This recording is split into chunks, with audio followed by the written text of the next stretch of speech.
Hello everyone, welcome back on my YouTube channel. Today I am going to start a very new topic, that is centralization in management. In management we have already discussed about the span of control, delegation of authority.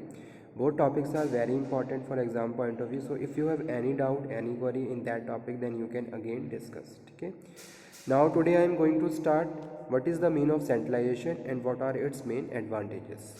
Centralisation का क्या मतलब है और इसके कौन कौन से main advantage हैं, क्या बेनिफिट्स हैं ऑर्गेनाइजेशन के लिए. So let's start.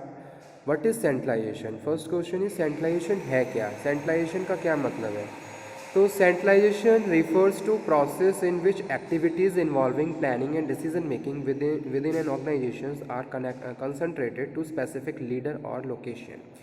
In a centralized organization, the decision-making power are retained in the head office, and all other offices receive the commands from the main office. ठीक है.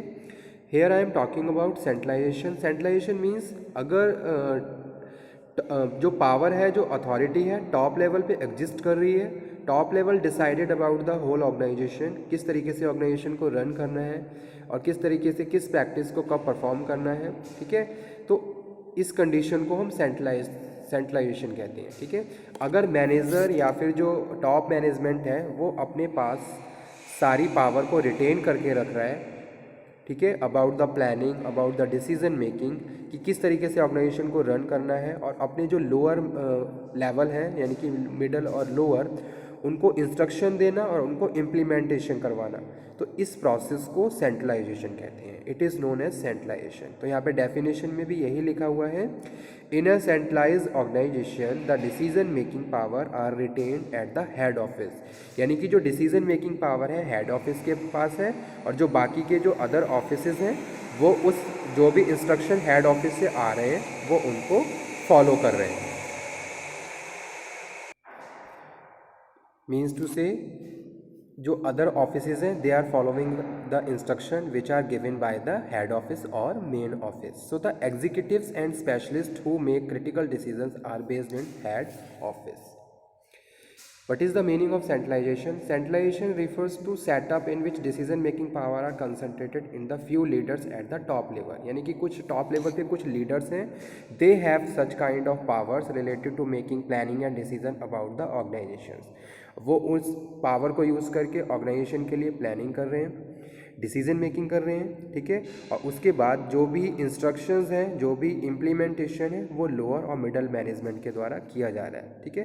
तो इस तरीके की प्रैक्टिस को, इस तरीके के प्रोसेस को सेंट्रलाइजेशन कहते हैं. Centralization refers to setup and in which decision making power are concentrated in a few leader at the top level of the organizational structure. Decision are made at the top. जो भी decisions हैं वो top level पे लिए जा रहे हैं और उनको इम्प्लीमेंटेशन लोअर लेवल और मिडल लेवल पे किया जा रहा है.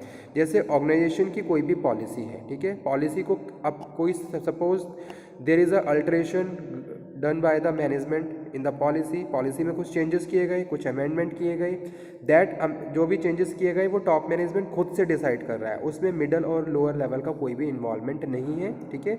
वो पूरी ऑर्गेनाइजेशन के लिए खुद से डिसीजन मेकिंग कर रहा है. उसने कुछ पॉलिसी में चेंज किए और उन चेंजेस को चेंज करने के बाद उसको लोअर और मिडल लेवल पे इम्प्लीमेंट किया गया. तो इसको सेंट्रलाइजेशन कहते हैं. Centralized government structure, decision making authority is concentrated at the top and the other lower level follow direction. Decision making top के द्वारा होती है और जो अदर लेवल्स होते हैं वो डायरेक्शंस को फॉलो करते हैं जो कि टॉप मैनेजमेंट के द्वारा दिए जाते हैं. ठीक है. Now moving on advantages. What are the main advantages of centralization. अगर मैं किसी भी एक सेंट्रलाइज ऑर्गेनाइजेशन की बात करूं तो क्या एडवांटेज है, उस ऑर्गेनाइजेशन को क्या ऐसा एडवांटेज मिलता है. So let's cover. First advantage है a clear chain of command. ठीक है. जो सेंट्रलाइज ऑर्गेनाइजेशन होती है वहाँ पे जो चेन ऑफ कमांड होती है वो क्लियर होती है, यानी कि everyone know about centralize a chain of command, every person know about who to report to. ठीक है. यानी कि किसको रिपोर्ट करना है. जितने भी सबऑर्डिनेट किसी भी मैनेजर के अंडर में काम कर रहे हैं, तो सबऑर्डिनेट्स को बेटर तरीके से पता है कि भी हमें किसको रिपोर्ट करना है, किस तरीके से हम किसके अंडर में काम कर रहे हैं, और जो भी हम टास्क परफॉर्म कर रहे हैं, जो भी हम ड्यूटीज़ कंप्लीट कर रहे हैं, उनकी रिपोर्टिंग हमें किसे करनी है। तो इसी को क्लियर चेन ऑफ कमांड कहते हैं। एक मैनेजर के अंडर में कितने सबऑर्डिनेट्स काम कर रहे हैं और वो उनको किस तरीके से सबऑर्डिनेट उनको रिपोर्ट करेंगे। Junior employees know who to approach whenever they have concern about the organization. So on the other hand, senior executives follow a clear plan of delegating authority. और इसी तरीके से जो मेन एडवांटेज सेकंड एडवांटेज है वो ये है कि भी प्रॉपर डेलीगेशन भी होता है। ठीक है, अगर कोई सेंट्रलाइज ऑर्गेनाइजेशन है तो वहाँ पे डेलीगेशन ऑफ अथॉरिटी होगी। जो मैनेजर है वो अपनी अथॉरिटी को डेलीगेट करेगा अपने सबऑर्डिनेट्स को, जिससे बेटर तरीके से सबऑर्डिनेट के पास चांसेस हैं to learn about different things related to their department और ऑर्गेनाइजेशंस। ठीक है, who excel in specific functions. The executives also gain confidence that they are delegated responsibility to the mid-level managers and other employees. So there will be no overlapping.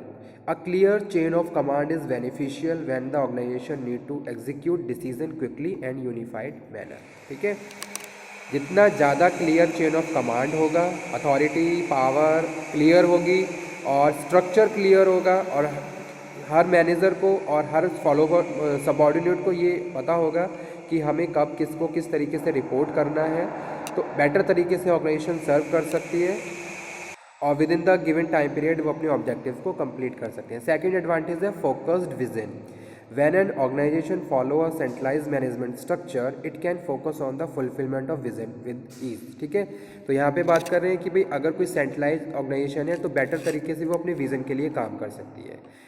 Top management decide कर रहा है, top management decision making कर रहा है, planning कर रहा है, तो वो बेटर तरीके से प्लानिंग कर सकता है अपने विज़न के लिए। जो भी उनके स्ट्रैटेजिक इंटेंट हैं उनके लिए वो बेटर तरीके से एक प्लान बना सकते हैं, बेटर तरीके से एक स्ट्रैटेजी बना के उसको पूरी ऑर्गेनाइजेशन में इम्प्लीमेंट कर सकते हैं। ठीक है, so there are clear lines of communication and senior executives can communicate the organization vision to employ. ठीक है, सीनियर एम्प्लॉयज़ क्या कर रहे हैं, ऑर्गेनाइजेशन के जो स्ट्रैटेजिक इंटेंट है, मीन्स टू से vision, mission, goals and objective, उनको बेटर तरीके से अपने लोअर और मिडिल लेवल के साथ कम्युनिकेट कर रहे हैं और उसी के हिसाब से प्रैक्टिसेस को फॉलो कर रहे हैं।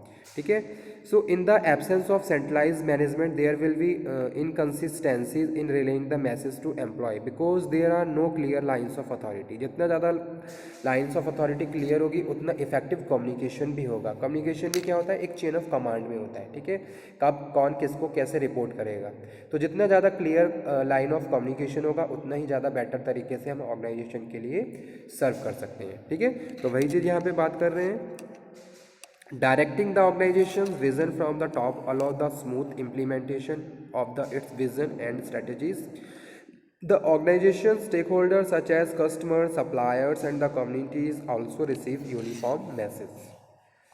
थर्ड जो एडवांटेज है वो है रिड्यूस्ड कॉस्ट। सेंट्रलाइज ऑर्गेनाइजेशन में हमेशा कॉस्ट क्या रहती है, रिड्यूस रहती है। ठीक है, रिड्यूस कैसे रहती है, मैनेजमेंट डिसाइडिंग कैसे हम कॉस्ट को कम कर सकते हैं और वो प्लानिंग इस हिसाब से करते हैं ताकि बेटर तरीके से हम ऑर्गेनाइजेशन में सर्व कर सकें और जो हमारी जो कॉस्ट है उसको मेंटेन कर सकें और रिड्यूस कर सकें।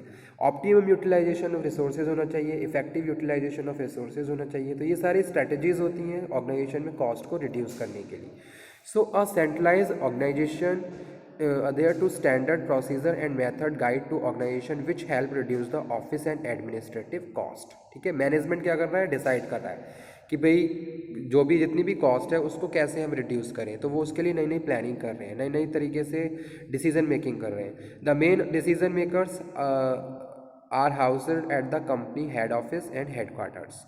There are no need to developing more departments and equipment to other branches. All the organization does not need to incur extra cost to hire specialists for its branches.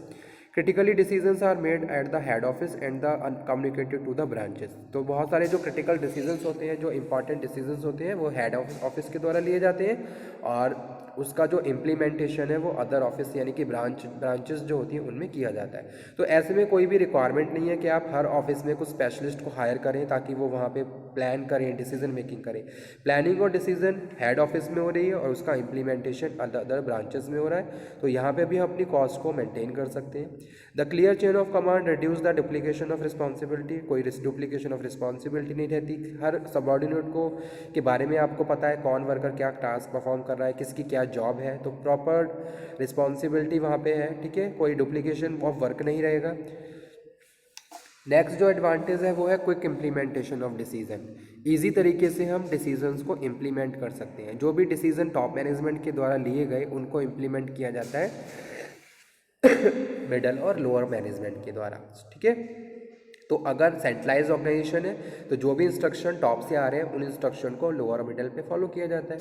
तो वही चीज़ यहाँ पे हम बात कर रहे हैं, quick implementation and decision in a centralise organization, decisions are made by small group of people and then communicated to the lower level managers. Lower manager से हम कम्युनिकेट करते हैं, फर्दर वो इन्फॉर्मेशन को सर्कुलेट करते हैं अपने सबऑर्डिनेट के साथ और बेटर तरीके से हेल्प करते हैं implementation and acceptable the changes, जो भी चेंज आपने किए हैं, ठीक है। तो बेटर तरीके से इम्प्लीमेंटेशन हो जाता है।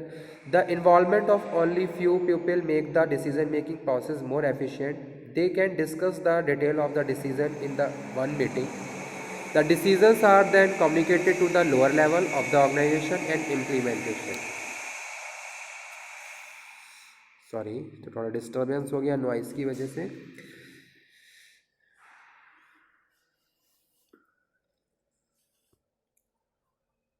Okay, so they will make the implementation process lengthy and complicated because some managers may object to decision if their input is ignored.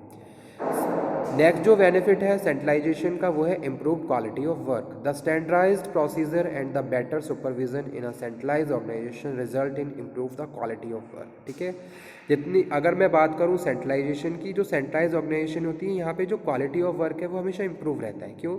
There is a proper planning, there is a proper decision making and there is proper controlling also. तो जितनी ज़्यादा controlling रहेगी उतना better तरीके से हम अपनी quality जो वर्क है उसकी एफिशिएंसी को इम्प्रूव कर सकते हैं। So when ever you make a plan, जो भी आपने प्लान बनाया है यू आर कंट्रोलिंग ऑल्सो, आप उस प्लान को कंट्रोल भी कर रहे हो। कंट्रोल कैसे कर रहे हो? जब वो अप्लाई किया जा रहा है, ठीक है, तो आप अपने वर्कर्स को सुपरवाइज कर रहे हो। आप ये देख रहे हो कि भाई जितने भी सबऑर्डिनेट्स काम कर रहे हैं वो प्लान के हिसाब से काम कर रहे हैं या नहीं कर रहे हैं, और जहाँ जहाँ करेक्टिव एक्शन लेने की रिक्वायरमेंट है आप करेक्टिव एक्शंस भी ले रहे हो। तो ये सारी चीज़ें हमारी जो वर्क है और उसकी क्वालिटी है उसको और ज़्यादा इंप्रूव करती है। तो the use of advance equipment and reduce potential wastage from the manual work also help guarantee high quality work. Standardizations of work also reduce the replications of tasks that may result in higher labor cost, ठीक है। इसके कुछ disadvantages भी होते हैं। Disadvantage क्या है? Bureaucratic leadership हो जाती है, एक तरीके से एक डिक्टेटरशिप है, या फिर जो ब्यूरोक्रेटिक लीडरशिप के भी जो भी डिसीजन बना दिए उसको इम्प्लीमेंट करना है, किसी भी कंडीशन में आपको उसको इम्प्लीमेंट करना है, ठीक है। तो जो ब्यूरोक्रेटिक ऑर्गेनाइजेशंस होती हैं वहाँ पे यही होता है, जो ब्यूरोक्रेटिक लीडर होते हैं वो भी यही होते हैं। ऑटोक्रेटिक लीडर का भी यही काम होता है, बस केवल सबऑर्डिनेट को ओबे करना है जो भी उसने कह दिया, ठीक है। Centralise management resemble a dictatorial form the leadership where employees dictatorial form of leadership where employees are only expected to deliver result, ठीक है। एम्प्लॉय से बस ये एक्सपेक्ट किया जाता है कि भाई एक्सपेक्टेड रिजल्ट आना चाहिए, जो भी वो रिजल्ट एक्सपेक्ट कर रहे हैं आप उसको फाइंड आउट करिए, उसको अचीव करिए। Employ are enable to contribute the decision making, उनका कोई भी कंट्रीब्यूशन नहीं है, ना कोई वो पार्टिसिपेट कर रहे हैं, ना ही वो कोई उसमें मीटिंग में इन्वॉल्व हो रहे हैं, तो उनका कोई भी कंट्रीब्यूशन नहीं है, उनके कोई भी एफर्ट, उनके कोई भी डिसीजंस वहाँ पे अप्लाई नहीं हो रहे हैं। तो ये ब्यूरोक्रेटिक लीडरशिप को फॉलो करता है। Remote control, organisation executives are under tremendous pressure of the formulate decision, कि भी जो भी डिसीजन आ गया उसको इम्प्लीमेंट करिए, ठीक है।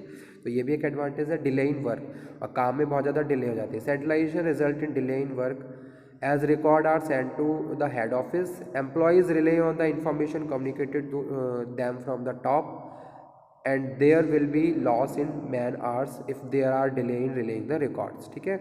अगर टॉप मैनेजमेंट से चीज़ें वहाँ पे डिले हो जाती हैं तो पूरा प्रोसेस डिले में पहुँच जाता है, ठीक है। अगर टॉप मैनेजमेंट से कोई भी इंफॉर्मेशन नहीं आई वहाँ पे डिले हो गया, तो जो अदर लेवल है वहाँ पे भी जो काम है वो डिले हो जाता है। तो ये एक सबसे बड़ा डिसएडवांटेज है। Lack of employ loyalty, employ की कोई लॉयल्टी नहीं है। Employ become loyal and organisation when they are allow personal initiatives, ठीक है। जो जितने भी वर्कर्स हैं वो सेटिस्फाई नहीं रहेंगे, वहाँ पे कोई लॉयल्टी नहीं रहेगी। अगर आप किसी के डिसीजंस को वैल्यू नहीं दे रहे हो तो वहाँ वो एक तरीके से विलिंगनेस के साथ काम नहीं करेगा। They can introduce the creativity and suggest way performing certain task, लेकिन ऐसा हो ही नहीं रहा है कुछ भी, ना आप उनके डिसीजंस को फॉलो कर रहे हो।